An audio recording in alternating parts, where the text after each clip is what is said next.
Black woman CEO denied at her own bank. Manager fired on the spot. What if the CEO of a bank walked into her own branch? And they treated her like a stranger. No suit, no name tag. Just a black woman trying to withdraw her own money. They didn't recognize her. They didn't respect her. And then they called security. But what happened next? Left the whole bank in silence. Stay right here, because this is not just a story about money. It's a story about power, perception, and the moment one woman decided. Oh, enough is enough. Black CEO walks into her own bank and faces silent disrespect. The glass doors slid open with a soft whoosh as Lena Davis stepped inside the lobby of Davis Financial. Late afternoon light spilled through the tall windows, casting golden reflections onto the polished marble floor. Her sneakers made gentle taps as she crossed the tiles, every step quiet but purposeful. She didn't come to sign off on a merger or sit in a corner office. No entourage, no blazer, no press release. Just a woman in a soft gray cardigan, jeans, and worn-out sneakers, stopping by her own bank to withdraw $5,000 from her personal account. That was it, a task any other customer could have done in under 5 minutes. But for Lena, this moment would stretch into something else entirely.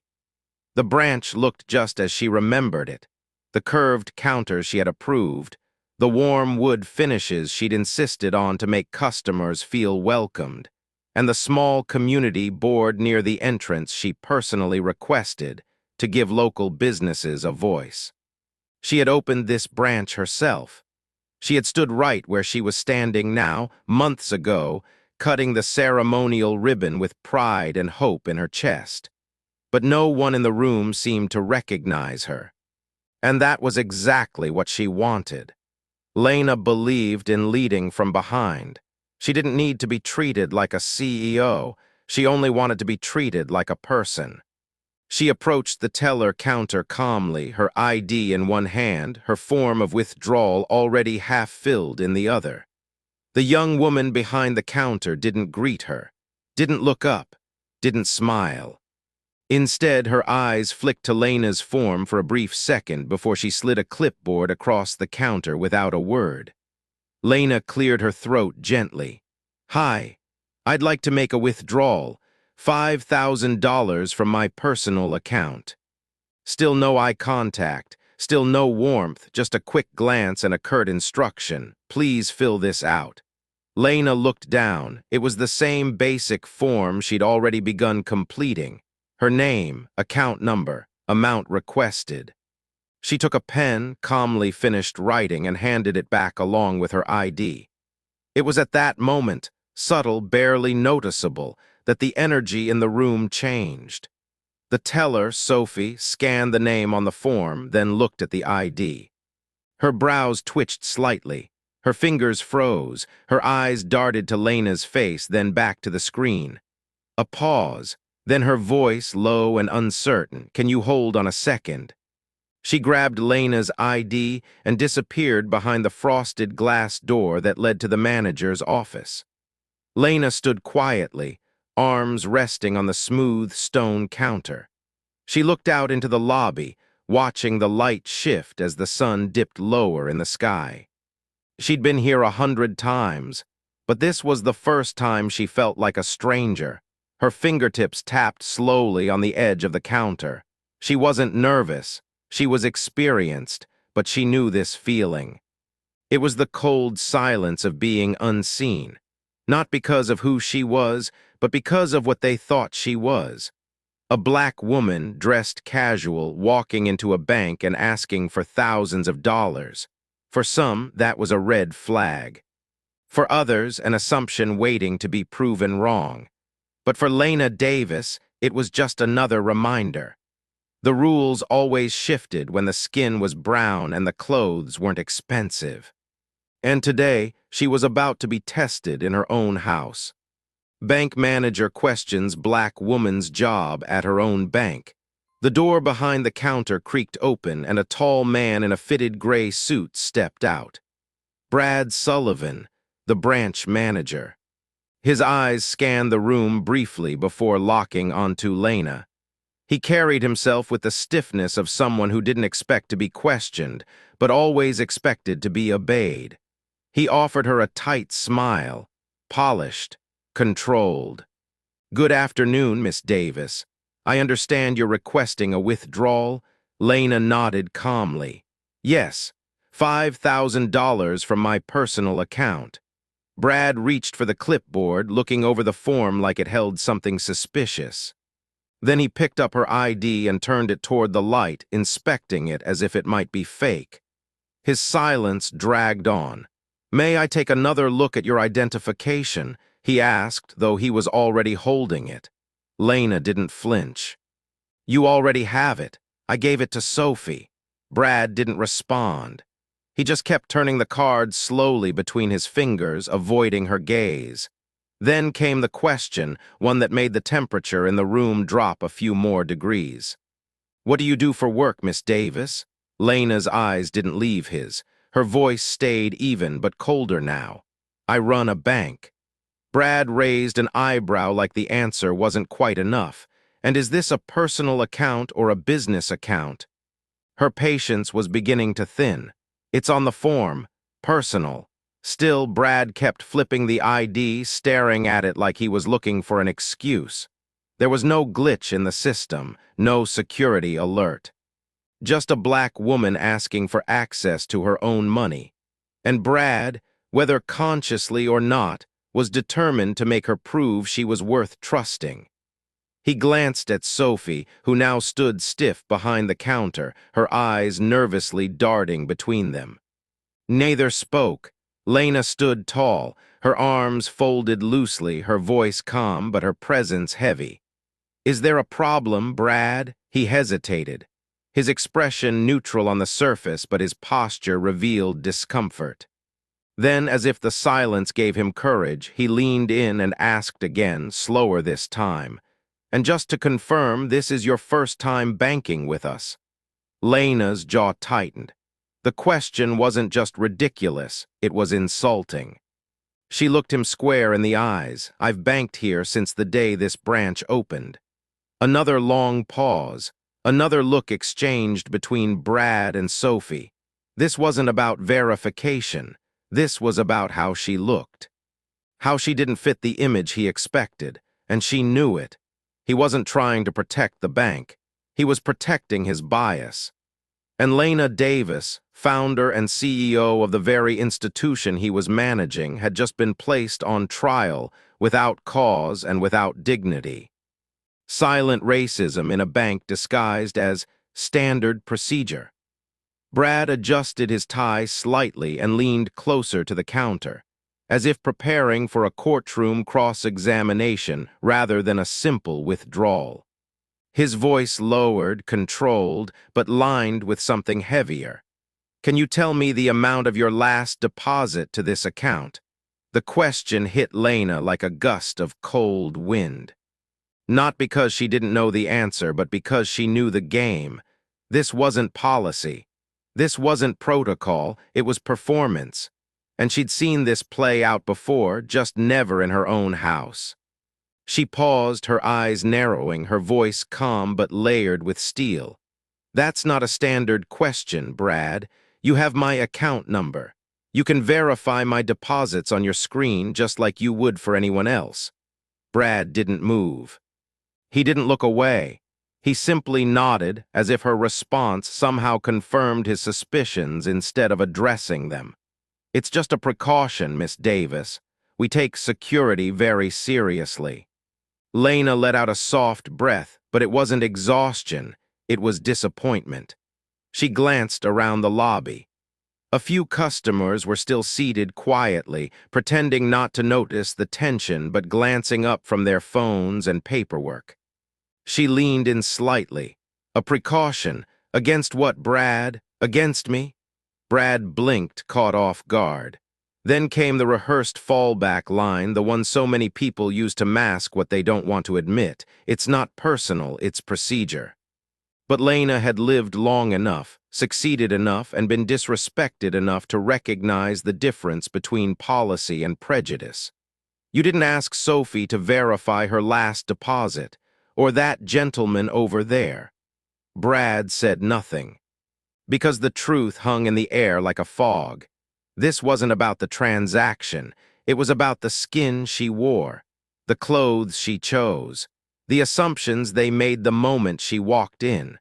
Her fingers rested firmly on the counter now, unmoving. Every time I walk into a bank like this, I have to wonder, will I be seen as a client or a threat? The silence between them was no longer awkward. It was damning. He could call it security. He could call it policy. But Lena knew what it really was. A denial of dignity, delivered with a smile and hidden behind a clipboard. And what stung more than the scrutiny was how normal it all felt. How many others had stood where she stood. How many black women had been made to feel suspicious for simply existing in spaces they had every right to be in. Today it was Lena Davis. Tomorrow it would be someone else. Unless someone finally said enough. Black Woman Records Discrimination Live. Silence falls across bank. Lena didn't raise her voice. She didn't bang her fist or demand to speak to someone higher. Instead, she reached slowly into her bag, pulled out her phone, and tapped record. The small red circle blinked to life. Brad froze. The teller's eyes widened. The security guard, who had quietly wandered closer, stopped mid-step. Lena lifted the phone, steady in her hand, and began to speak. Not in anger, but in truth. You are refusing to process a standard withdrawal from my personal account, despite having my ID and my account number. And now you've called security. Why? Brad stiffened, his lips pressing into a tight line. He looked toward the guard as if hoping for backup. The guard said nothing, simply standing nearby, arms folded, presence looming. Lena shifted the camera slightly, pointing it toward the guard. And you, why are you here? Because I'm making a scene, or because I walked in here looking like I don't belong? The guard blinked, hesitating. I'm just here to make sure everything goes smoothly. She raised an eyebrow. Or are you here to remind me of my place? The words hung heavy in the air, slicing through the fake professionalism like a blade. Brad started to speak. Miss Davis, if we could all just... She cut him off, her voice sharp and low. I am calm, Brad, but your actions speak volumes. You decided I didn't belong here the second you saw me. And now that I've challenged you, you're hiding behind procedures that don't apply to anyone else in this lobby. The bank had gone quiet. The typing had stopped. Customers turned in their chairs. Every person in the room could feel it. The shift. The reckoning. Lena took a step forward, never raising her voice, but her presence suddenly felt twice as large. You want to talk about policy? Let's talk about power. Let's talk about what it means when someone who looks like me walks in and suddenly gets treated like a threat. Brad looked rattled. The calm confidence he wore earlier had cracked. She leveled the phone directly at him. Say it. Say why you called security. Say why I'm being held here and questioned for my own money. Or is the truth too uncomfortable? The room was still, not even a whisper. Lena stood tall, steady, as if every breath she drew reminded her who she was. No more pretending. No more patience. She had spent her life building things, building respect, building trust, building this very bank.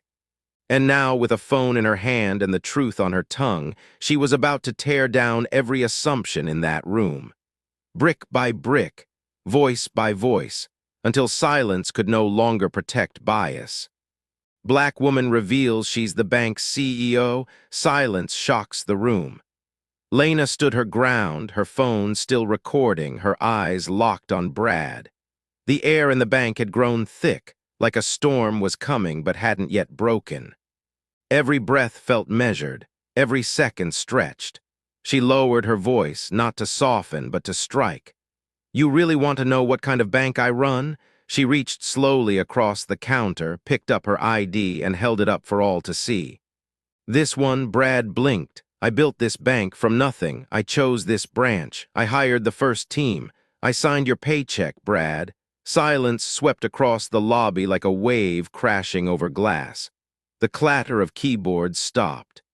Phones were lowered. The security guard straightened his stance, eyes darting to Brad for direction, then back to Lena with sudden unease. Sophie turned pale. Brad looked like gravity had shifted under his feet.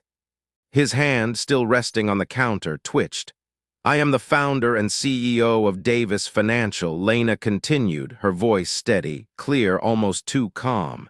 "And today I walked in just like any other customer. Quiet, polite, with full identification. And what I received was suspicion, interrogation, and intimidation." She leaned forward, her eyes unblinking. "Now tell me, what about me made you doubt I belonged here?" Brad opened his mouth, but no sound came out.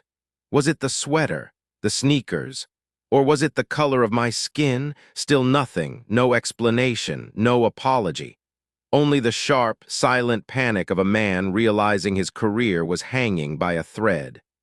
"Lena wasn't done. You made a decision the moment you saw me, and now you're going to live with the consequences of that decision." She turned the phone slightly to capture his face fully. "You see this? This is what bias looks like when it's dressed in a suit and tie. It doesn't yell, it doesn't slam doors, it just whispers that I'm not good enough to be who I am." Brad's face flushed red. He took a shaky breath. "Miss Davis, I think this has just been." "Don't," she raised her hand, cutting him off. "Don't minimize it. Don't pretend it was harmless. Because when you hold someone back from their own money in their own bank without reason, you're not doing your job. You're abusing your position." She stepped back just slightly, giving her words room to settle. "So here's what's going to happen. You can either process this withdrawal now and take accountability for how this was handled, or I will make sure that corporate, the board, and every customer who walks through this door knows what kind of leadership you represent." Brad swallowed hard. His silence wasn't professionalism anymore. It was surrender. "It's just protocol falls apart when truth speaks." Lena's phone was still recording, but her words had already taken the room captive. She didn't yell. She didn't need to. Her presence alone filled the space, commanding more than authority. It carried truth. She turned her eyes towards Sophie, who stood behind the counter looking like a child caught in a storm she didn't understand. "I was just following protocol," Sophie said, her voice small, almost swallowed by the silence around her. Lena took a step closer, her expression calm but cutting. "Protocol. Does that protocol apply to everyone or only to people who look like me?" Sophie's mouth opened slightly, but no words came. Her eyes dropped to the counter. Lena didn't flinch. She wanted her words to land where they needed to land. "Let me be clear. This is not the first time a black woman has been asked to prove she belongs. This isn't the first time someone was made to feel like an outsider in a place they helped build. And I promise you it won't be the last, unless people like you stop calling it policy and start calling it what it is." Brad stood frozen. His posture had crumbled. His authority dissolved. He reached for an apology but never found the courage to shape the words. Lena didn't wait for it. She didn't need it. The power had already shifted. She looked around the lobby. Every customer watching now knew who she was. But more importantly, they knew what had just happened. This wasn't about a transaction. It was about identity, about dignity, about the quiet ways bias shows its face in clean shirts and professional smiles. Lena picked up her ID from the counter, placed it gently back into her wallet, and turned toward the door. She didn't need to slam it behind her. She didn't need to shout victory. Her silence walking out spoke louder than any apology ever could. Because in that moment, everyone watching understood the truth. She hadn't just won an argument, she had exposed a system, and walked away from it with her head higher than ever. Black CEO fires manager, then launches a bank-wide revolution. The morning light poured through the tall glass windows of Davis Financial Headquarters like a cleansing wind after a storm. But inside the executive boardroom, the air was sharp, focused, unapologetically urgent. Lena Davis sat at the head of the table, no longer just the founder or the CEO, but a woman who had just lived firsthand the very injustice she'd promised this bank would never tolerate. Every regional director, branch manager, and department head was in that room. The silence wasn't out of fear. It was out of reckoning. She stood. Yesterday, I walked into one of our branches, not as an executive, but as a customer. And I was treated like I didn't belong. That ends today. No one spoke. Brad Sullivan didn't get a warning. He didn't get a second chance. By 10 a.m., his access was revoked. By noon, his name was off the payroll. Lena didn't fire him to prove a point. She fired him because change doesn't come from slogans. It comes from action. Within 48 hours, Davis Financial rolled out an emergency directive, mandatory racial bias training at every level. Not a slide deck, not a checkbox, but immersive, honest education led by real people with real stories in real time. Every employee from the front desk to the corporate tower was required to attend. Lena personally wrote the new policy: every client must be seen, every voice must be heard, every employee must be held accountable. The culture shifted fast. Tellers started greeting people by name. Security guards received training on de-escalation with empathy. Regional leaders opened forums to listen to long-ignored concerns. And customers, especially those who looked like Lena, noticed the change. This wasn't performative. It wasn't damage control. It was a revolution, quiet but roaring, because Lena understood something too many forget. Justice doesn't arrive on its own. Someone has to hold the door open and say enough. And she did, not with vengeance, but with vision. Because for Black voices to matter in every space, including the ones we build, we have to lead like Lena, not just with power, but with purpose. Sometimes the loudest truth is told in silence, and the strongest stand is taken without raising a voice. Lena didn't ask for power. She already had it. What she asked for was respect, dignity, and the basic right to be seen. And in doing so, she reminded all of us that change begins the moment we stop accepting what's wrong just because it's familiar. This story isn't just about one woman in one bank. It's about all the quiet moments when someone is treated as less, simply because of who they are or how they look. And it's a reminder to speak up, to stand tall, and to never forget that we belong. If this story moved you, inspired you, or made you think twice, go ahead and like this video, subscribe to Black Unbreakable, and let us know in the comments how this story spoke to you. And stay close, because in the next episodes, we'll bring you more true stories of struggle, injustice, triumph, and transformation from the Black community. Powerful journeys you may have never heard, but won't ever forget. Stories that will inspire you, surprise you, and most of all, remind you of what resilience truly looks like.